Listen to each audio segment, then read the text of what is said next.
এবার সেম ট্রিটাই আমি যদি পোস্ট অর্ডার ইটারেটিভ ওয়েতে করি ট্রাভার্সাল, তাহলে কী হবে? এবার যদি পোস্ট অর্ডারে ট্রাভার্সাল করি তাহলে আমরা জানি সেম এই ট্রিটার জন্যই, যদি এই ট্রিটার জন্য করি তাহলে কী অ্যান্সার আসবে?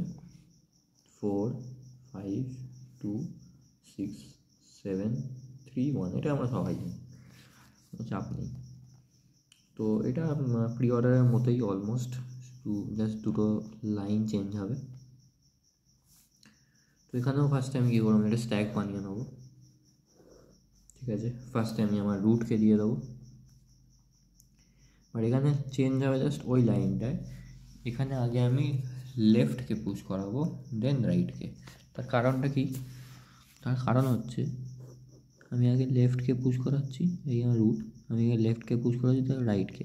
তাহলে আমি যখন টপ মোস্ট এলিমেন্ট থেকে পপ করবো তখন ফার্স্টে রাইট বেরোবে, রুট তো বেরিয়ে গেছেই, তা ফার্স্টে রাইট বেরোবে দেন লেফট বেরোবে। সো এই অর্ডারটা কী হচ্ছে? Root right left. মানে জানি আমরা রুট রাইট লেফট বলে আমাদের কোনো অর্ডার হয় না, আমাদের পোস্ট অর্ডার অর্ডারটা কি? That is left right root, এইটা হয়। তাহলে কিছু না, আমার অর্ডারটা এরমভাবে বেরোক, তাহলে আমার কত অসুবিধা নেই। যেটা বেরোবে সেটা আমি একটা ভেক্টরে স্টোর করবো, করে জাস্ট মালটাকে রিভার্স করে দিলেই হয়ে যাবে। ব্যাস, as simple as that.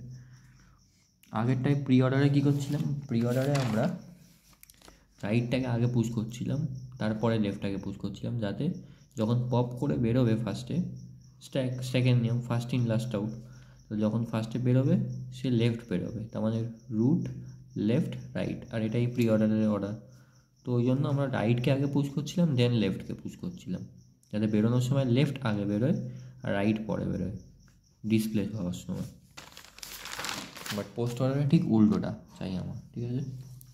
So post অর্ডারে পুরো কোড সেম, শুধু একটা জাস্ট দুটো লাইন এইখানে, মানে আগে লেফটের লাইনটা আগে লিখবো, দেন রাইটের লাইনটা আগে লিখবো, করে যে ভেক্টরটা তৈরি হবে, ভেক্টরটা তৈরি হবে হচ্ছে দিস ওয়ান, হয়ে আমি জাস্ট এটাকে রিভার্স করে দেবো, আর কিচ্ছু নয়।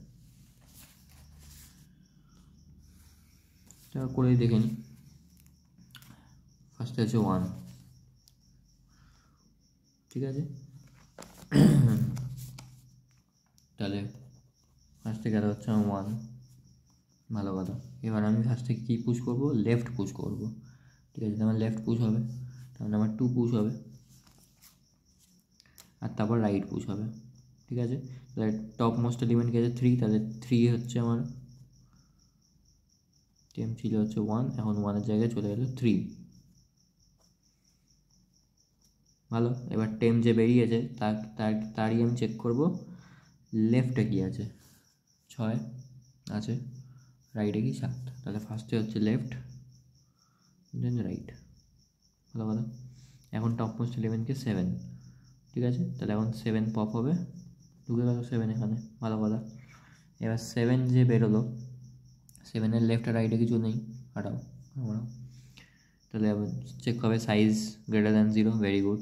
সাইজ হচ্ছে আমার এই যে size greater than 0, very good. আমার টপ মোস্ট এলিমেন্ট এখন কী আছে? 6, ঠিক আছে? তাহলে আমি আমার 6কে আউট করে দেবো, হয়ে গেল। এবার 6-এর লেফট রাইটে 6-এর লেফট রাইটে কিছু আছে? নেই, হাঁটাও, শেষ। সাইজ আবার চেক হবে, size greater than 0, very good. স্ট্যাকে কে পড়ে আছে? 2, ঠিক আছে? আমার টপ মোস্ট এলিমেন্ট এখন কি? 2, তাহলে আমার 2কে হাঁটাও, 2 হয়ে গেল, ভালো কথা। এবার 2 যখন বেরোচ্ছে তখন তাহলে 2-এর লেফটে আমি চেক করবো, 4 আছে, তাহলে আগে কাকে ঢোকাবো? লেফটকে, তারপর 5 আছে, ভেরি ইজি। তাহলে এখন টপ মোস্ট এলিমেন্ট কে আছে? 5, ঠিক আছে? 5, তাহলে আমার 5 ঢুকে যাবে এখানে, হলো, হয়ে গেল। 5-এর লেফট রাইটে কেউ নেই, হয়ে গেলো। আবার সাইজ গ্রেটার দ্যান 0 চেক হলো, আবার হচ্ছে আমার এখানে 4, ব্যাস 4 লাস্টে পপ হয়ে গেল, এই হয়ে গেল আমার অ্যারে। এবার জাস্ট এই অ্যারে বা ভেক্টর যাই বলি, C++-এ ভেক্টর আর সিতে অ্যারে, জাস্ট এটাকে রিভার্স করে দিতে হবে, ঠিক আছে? তো এটাকে রিভার্স করে দিলে কী হয়ে যাবে?